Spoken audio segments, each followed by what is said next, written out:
So enlightenment can come in various ways. It can come as a mind-blowing experience that immediately transforms your perception of your source of being and your previous intellectual understanding of your world.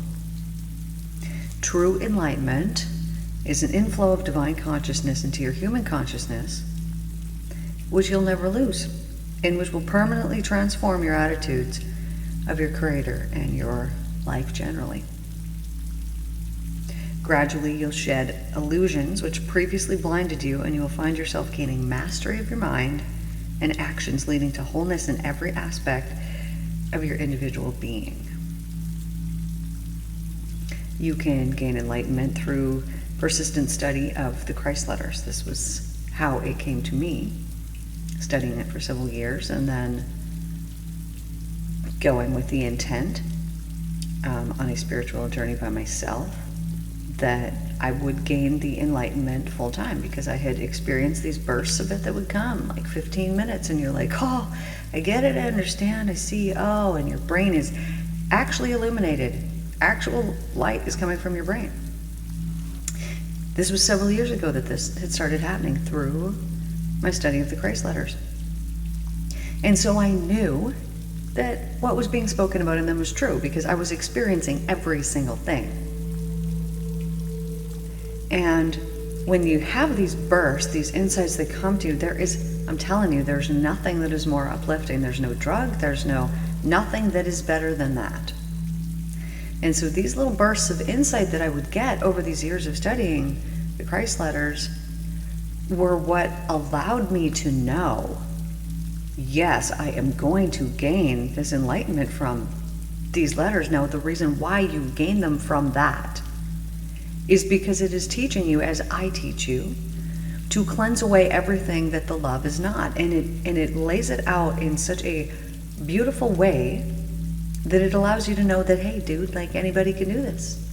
Anybody can do this. When Jesus went into the desert before he became enlightened, he was kind of a rabble-rouser. He was a troublemaker.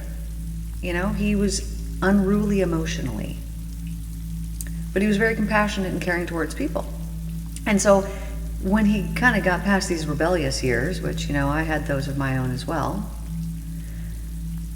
he realized, you know, how selfish really he was being during those times, you know, the pain that he caused his mom and, you know, the stress he would have been causing his family. And so he wanted to change his life. So he decides he's going to get baptized. Now, his baptism ended up being a moment of illumination that then he was so stunned by it that he wandered out from this river out into the desert, and he then stayed there until the enlightenment truly came to him. And he understood things. He was out there for 6 weeks. Now, this light that comes, it is actual light that comes. Now, even like these days, when I'm sitting here meditating, I will command the light to come into my mind, and it does. It's really that simple. Once you get to the point of you've had this illumination, then yes, you can command it to be there, just like right now, because you believe in it so fully, without any doubt, that you know that this illumination, this enlightenment that you've gained, of course, is never going to leave you.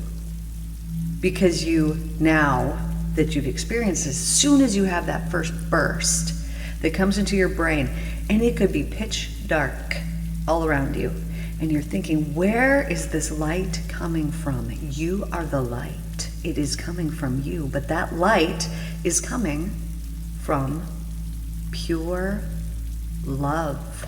That is what it is. Now, this is so hard to describe because it is not coming from love that you would think of as humanly love. So if you have not had the enlightenment yet, you will, of course. You could have it today. It could come to you today. But if you have only been able to compare this love with human love, then it's detrimental, because you have never experienced human love that was perfect. that was so pure and wonderful. And even if you felt, this beautiful love from someone else, this unconditional love, like from a parent or from this or that, that person was not perfect, and therefore within them they were not carrying, no matter how much they loved you, they were not carrying that perfect, pure vibration that truly eliminates all doubt and all fear. The only thing that can do this is the source, the creator, the love.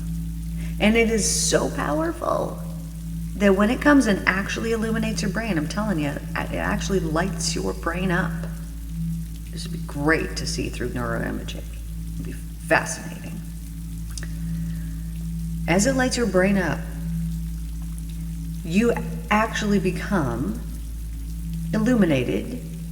You become more light-bodied.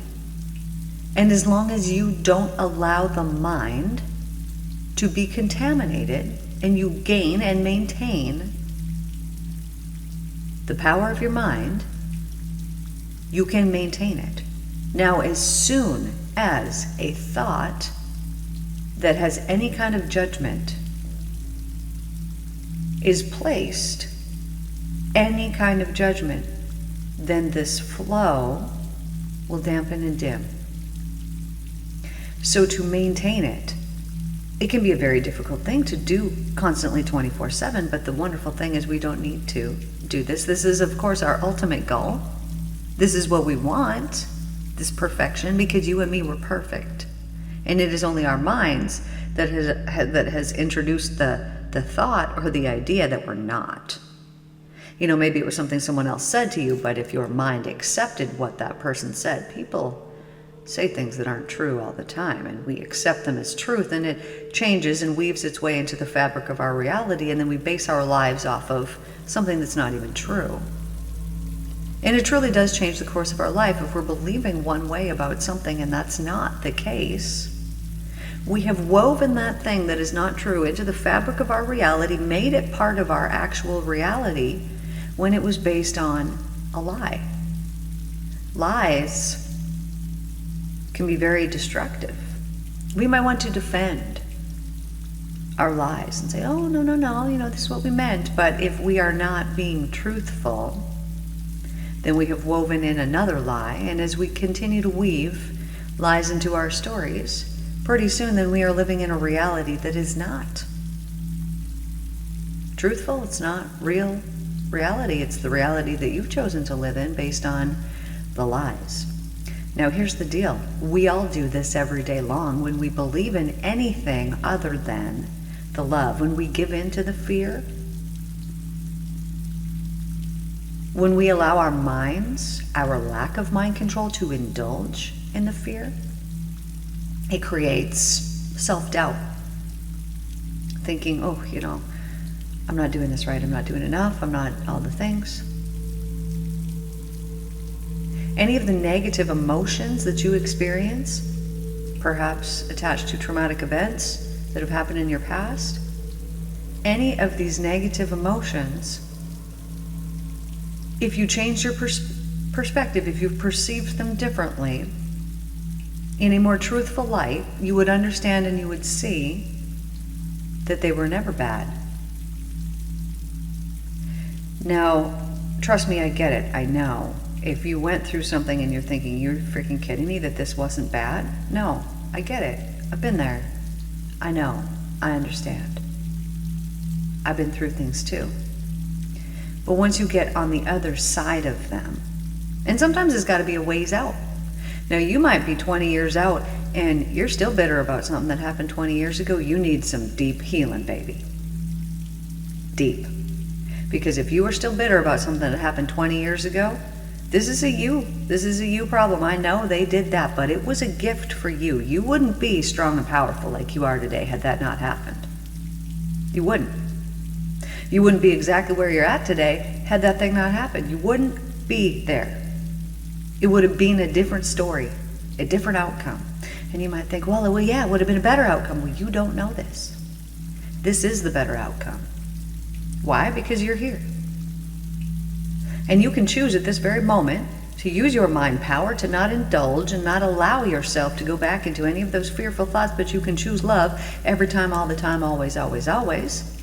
And then you will build your reality around that. The belief that you hold within your soul, within yourself at a deep subconscious level, is what plays out and is what you are witness to in your life. This is why if someone comes to me for some kind of physical healing, what it is that they are witness to is not a change in their physical body. I mean, this will be the outcome, but that is a symptom of a way that they have been thinking for a very long time. And so when we change the way that they have been thinking, and they take their belief out of the sickness and they put their belief into the love, and they understand where their sickness came from, they see where it began. And it is not the day that that physical injury happened, or the day that the doctor said, oh, you got this, or whatever it happens to be. It was a day that your thinking got freaking out of hand, or had gone on for long enough that the body said, okay, it's time to break down. You want to feed me with fear, and you want to feed me with something other than love? I'm going to display this for you. You see what that is like? Oh, now you're sore over here. Love doesn't feel this way, but this is what you are giving your power to and putting your belief in. And because you are giving it to something other than the love, you then experience, even physically, something other than the love. And pretty soon that pain that you were feeling inside of you, you now are feeling the physical pain of it in your body. And it is saying, this is painful, this hurts, but what's really painful and what's really hurting is the unemotional, or the emotional things that have been unattended for such a long time. And so if you had a sore body part, or you had some part in your body that's acting up every once in a while, you can talk to it. It's you. And if you take yourself into that deep subconscious state and you ask your body, hey dude, what are you trying to tell me? It will tell you. Expect it. The experiences that you have in your life are not happenstance. You are the creator of them. Now, if you were to be able to see a printout of all the thoughts that you had throughout a day, then you could understand how many judgments it is that you actually do place in your outer world on other people and on yourself. If every time that you catch yourself thinking, oh, that's a negative thought, oh, I don't think I should think that. Oh, I shouldn't have thought that. Oh, I shouldn't do that. How many times would that pop up in a day? How many times would you actually catch yourself? Probably several. Now, how many times do you not catch yourself? That you are so used to this, so used to these judgmental thoughts that you don't even notice that they're happening, and they're happening all the time. You see someone, they look a certain way, immediate judgment. You see somebody else 2 seconds later, they look a certain way, immediate judgment. Now you might think, oh no, I don't judge people, but if you could actually see your thoughts printed out, I bet that there's a whole lot more judgmental judgments that are put out just through your thoughts, not even the ones that lead to the words that then lead to the actions that you take. Not even those, just the thoughts. Those stop the inflow of the love. Now, I want you to imagine this, that there is this beam of light, and it is shining on you constantly, all the time, always, always, always, always. And your thoughts allow this light, ooh, and it just gets brighter and brighter and brighter the more that you accept it, and the more loving thoughts that come to you, and the more you then send out. It gets brighter and brighter. Now, I want you to imagine that this beautiful love, it's flowing to you every single second, but then you have a thought and you think, oh, I don't like this. And you're just seeing something in the world that you don't like for whatever reason. And by looking at something and thinking, oh, I don't like that, you then put a stop to that flow that's coming in. Okay, well, you just stopped it. And, maybe it was a couple seconds. You drove by something and you thought, oh, I don't like that thing. Now, when you get to the point of enlightenment, there will be nothing that you do not like. You could drive by a sewer dump and you will think, well, it's necessary. You won't judge it. It will appear to you differently, and you won't sit there and complain about it and think, oh, that's nasty, oh, that stinks, oh, this, oh, that. That would never happen. Have you ever seen an enlightened person walking around complaining about something like that? No, they don't. First of all, because more than likely that sewer is not going to be part of their world here anymore, so they're not even going to come across a place like this. But if they did, It would probably make them laugh. They would probably view it in a completely different light rather than taking on the criticism and the judgment that other people might take on. Now, why?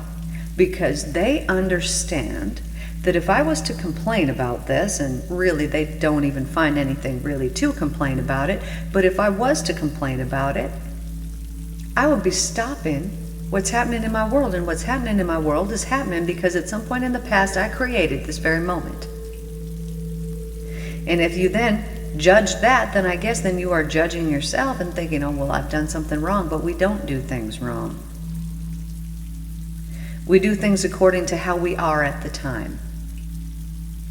Now, you might think, oh, I've made a mistake. Oof, I can't believe this mistake I've made. But let me tell you, you haven't. Because you can correct it at any given moment. You might think, well, no, this mistake I can't. Well, yes, you can. There's nothing that we cannot correct.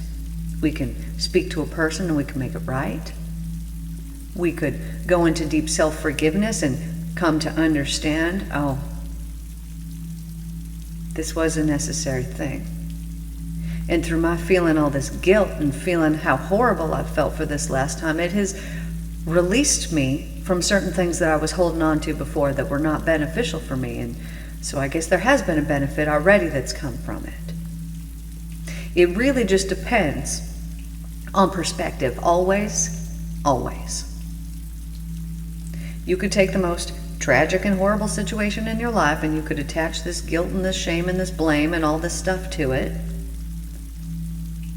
because you have freedom and free will, and your free will is your mind power. It's your choice.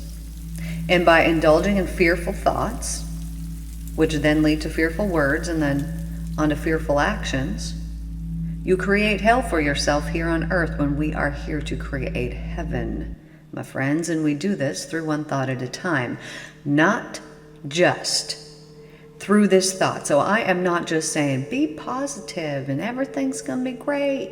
No, I'm telling you that when you truly find the love in every situation and you continually do this over and over and over, you're not just going to be positive. You know, people might see you as that because they won't understand what this is.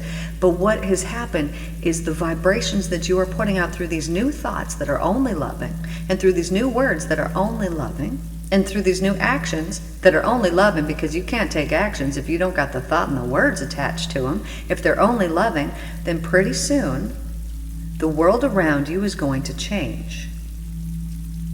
It's going to change visibly for you. So let's say you gain some enlightenment and you think, oh yes, I've had my brain, it's been illuminated. I understand, I felt this love at a very deep level. And I understand it, and I know it's true, and I know it's real. Now there is going to be a period of time between then and your world truly, truly, visibly changing. But I say that truly also, I guess, is a belief on how fast it could come. Because your world could visibly change when you've had the enlightenment and someone comes to you and they say, I need some healing, and they could change right there in front of you. So I guess your visible world can change in the right now. But what I mean more so is your living conditions. What's going on in your life and in your world around you. Because in the right now is the moment that you're creating. And so yesterday you were in the right now and you created something then, and that will play out in your future. So if you had, and I mean this depends on the person, how enlightened are you? Because you might have noticed, if you've been listening to me for a while, that your karma plays out extremely rapidly these days. You might have some judgmental thought about somebody, and within an hour or two, you're getting some kind of judgment or some kind of thought put back on you, and you think, how synchronistic. It's not. You are witness to your creations in your life. And the more aware you become of them, the more you will see them. And the more that you see them, the more you will correct them, because they will be screaming at you in your face. You cannot place judgments and criticisms on the world around you and on the people around you, even through thought. Everybody, we're all the same this way. You can't do this and expect that it will not come back to you, because through the law of causation, of cause and effect, through electromagnetism, your thoughts, this is scientific fact, that your thoughts are electric. And now if you know anything about magnetism, then you know that electric thought, electricity, goes out and is returned back at the exact same frequency that it was sent out at. So these electric thoughts that you have, you're thinking something and it's going out, it's imbuing your world, it's going out, it's literally charging up the particles in your world, changing them, and reporting back to you what you believe to be there. Have you ever gone somewhere with someone and you saw something and you thought, oh man, wow, that's beautiful. But depending on that person's perspective, they thought, yeah, it's all right. They were actually seeing something different than you. Actually seeing something different. Because your world is in your head. It's in your mind. Now, we believe that other people are experiencing the same thing as us, but they're not. They're not. This is why you could grow up in a family. You could have 3 children that behave this way, and you could have 1 child that behaves this way. Why? They all grew up in the same environment. They all had the same parents. They all had the same upbringing. But yet, it is the ego, it is the person inside of that determines their life. The consciousness, the reality that they are living in, perhaps is a little bit different than the other 3 children. And it all begins with the thinking mind. You know this, get yourself worked up real quick, get yourself real sad, feeling really crappy real quick. And how did you do that? Through your thought. Through not being thoughtful. Through not caring for yourself enough to not indulge in those fear-based or low-frequency thoughts. It's a habit. I understand. Trust me, I get it. But you can also develop a habit that is a positive one. You can develop a habit, a way of thinking, that changes your world around you. You can think, oh, I just love beautiful things. I see beautiful things everywhere that I go. Every day, in fact, I see really beautiful things. And sometimes people even give me these beautiful things, and then I have them with me all the time. I love it when people give me beautiful things. This happened to me just the other day. True story. I go back to the town. I go to go see my mom, my sisters, as my children are visiting. And I usually wear a lot of rings. I forgot them. So I leave the house, I'm like, oh, my hands, they just feel so naked. Well, what happens? My sister gives me a birthday present, and she gives me a beautiful ring, and it might even be my favorite. It currently is my favorite, and I gotta tell you, I got a lot of favorites, but this one is in particular beautiful. Looks like diamondy angel wings. Just beautiful. So I leave, I think, oh, I wish I would have grabbed these. Within a couple hours, not only did I have a ring on my hand, but it was my favorite one of all. Then we go shopping a couple days later, and what do I find? Another very beautiful ring. These beautiful things come to us when this is something that we want. This is something that I love, and my life is beautiful things. So what is it that you like? What is it that you love? And what is it that you want to have in your life? Because if you begin to speak it out loud and know that love is the only thing that exists, and there's no limit, why would I not get that beautiful thing? Why would I not deserve that in my life? If there's a belief that you don't deserve these beautiful things or something like that, you need to work on that belief, because the supply is endless. The love, it never has an end. There is no ending. And if you would but believe in only the love, then you would be witness to it. But because you believe in something other than the love, you are not. witness to it. You are witness to that which you put your belief in. So if you were to examine yourself and you were to ask yourself right now, and I know I ask you this all the time, but this is the most important check-in that you could do. What percent of heaven am I living in right now? What just popped into your mind? What percent? Because the opposite of that, whatever percent you're not, that's the hell that you have attached to you, and that is the hell that is keeping you from the enlightenment. Now, what needs to happen is you need to get rid of that, all that is the hell.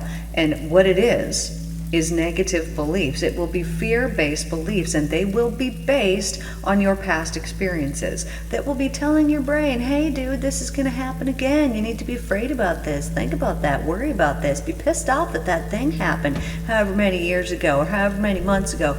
You better be concerned about that. You better be concerned about this. You better be concerned about all these things. Now just feel the energy even in me speaking that. Terrible. I don't want that. And that's a fear-based belief system that would drive that kind of thinking. Now, it's not your fault if this happens to be you. It has come from programming. Something happened when you were very young, maybe even age 4. Something happened. Maybe you felt like, oh, I'm abandoned. I felt all alone. Oh, I felt this. I don't know how you felt. How did you feel? Something happened. And you thought, oh, I'm alone. And then because you were alone at that moment, you gained some belief system. Why am I alone? Because your mind always wants to know why. Well, it must be because I'm not lovable. Must be because even my own mother doesn't care for me properly. Must be because I'm not good enough. Must be because of this or that. And you will come up with all kinds of reasons in your mind at that time, however many years ago. And then those thoughts are on repeat, and they continually are repeated. They'll pop up through your day. How many times do they pop up through your day? And as they pop up, because your mind is the powerhouse, it is the creator, and because you put your belief in that I'm not good enough or worthy or deserving, or I'll always be alone, or whatever it happens to be, or people abandon me, whatever it is, whatever the thing is that you got going on. Because you then, and this is subconscious, this is at a soul level.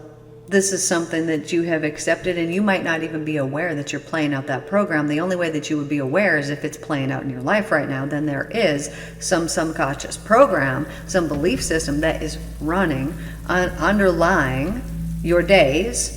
And because your days, you're living in the right now, and we're manifesting in the right now, you are then creating this in your life perpetually. And because your mind always, every time, always proves itself right. It always looks for proof. It goes, oh, see how I'm not, see how I got abandoned again, see how I got abandoned again. And you think that you're proving yourself right, and you are. But you're also creating the reality that created that in the first place. Because it is your belief underneath that attracts these things into your life. This is why if you don't heal, from previous relationships and you just jump into a new one, the patterns will play out again. Because you haven't recognized what was really going on there. But when you recognize the belief systems that you have that are underlying your life, then everything will change for you. So ask yourself, what percent of heaven am I living in right now? And whatever percent you're not, and say you're like, oh, I'm 82% heaven, excellent. So what is the 18% of hell that you've got? Meditate and ask yourself what emotions or what things are tied to it, or what it is that I need to let go of, so that I can take that 18% that's hell, because I'm believing in something that's fear-based, something that's not love, and fear is the opposite of love. Maybe you're angry, but that is still a fear-based thing. The anger is that I won't be, provided for or cared for or taken care of, or I will always be taken advantage of, or I will always, whatever it is, the anger is attached to fear. This is what I'm saying is the root. So when you find out what emotion is there, maybe it's anger, maybe it's sadness, maybe it's disappointment, maybe it's grief, maybe it's despair, whatever it is, when you work through those things, you personally take it on, and you work through this and you gain personal growth by healing those things, well, pretty soon you'll ask yourself, what percent of heaven am I living in? Oh, it's at 97. And the world around you is going to reflect that as if you're living in 97% of heaven. The visible world you're living in will reflect that back to you. And then pretty soon you only got 3% of hell left that you got to deal with, and you got to figure out what that is at that time. But if you're saying, oh, I'm only living in, 20% heaven, well, you got a lot of hell that you need to work out. So then you just meditate and you ask yourself, what is this 70% hell? What are the emotions attached to it? And then go over to the Mental Cleanse series and go and start working through those so that you can let go of the hell in your life. This is the purpose of that, and it's totally free. So I'm not gaining anything by you going over there and doing it, but you're gaining something, and you're going to set yourself free. And by you doing that, you're going to shine your light brighter in your community and in yourself. Your world is going to get better, and the people who are living around you, their lives are going to get better too. So you're not just doing this so selfishly and thinking, I just want to gain this enlightenment and I'm just going to get it and I'm going to go off and I'm going to go do this thing. No, that's not why you're doing it. We're doing this as an evolution so that we all evolve, right? Because hurt people hurt people. And so when we get to the point in evolution that we don't hurt the people anymore because there's such a deep level of understanding and we've taught our children the proper way, then we are living in a world that is 100% heaven all the time. We're creating heaven here on earth, my darlings. We're doing it, you and me. And everyone that we come into contact with, everyone that we speak to, and everyone that we influence, they're going to start to create it too when they hear it and recognize it as the truth. It changes things.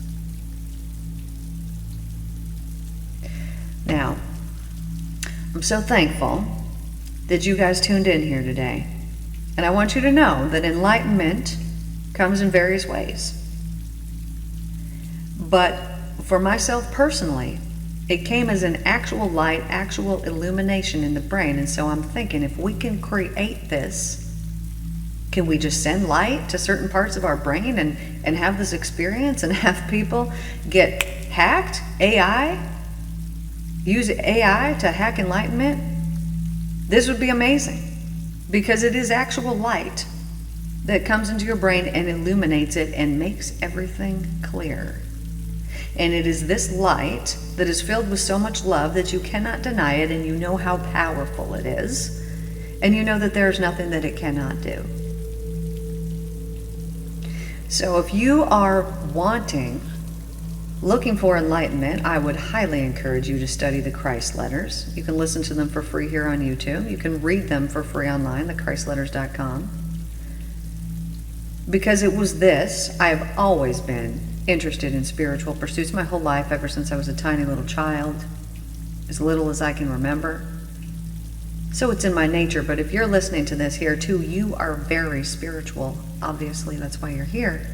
So I'm telling you, you're probably going to love these letters. You're going to hear them as truth, and they will change things for you. I love you all so much. Thank you guys for tuning in. I'm so happy that you're here.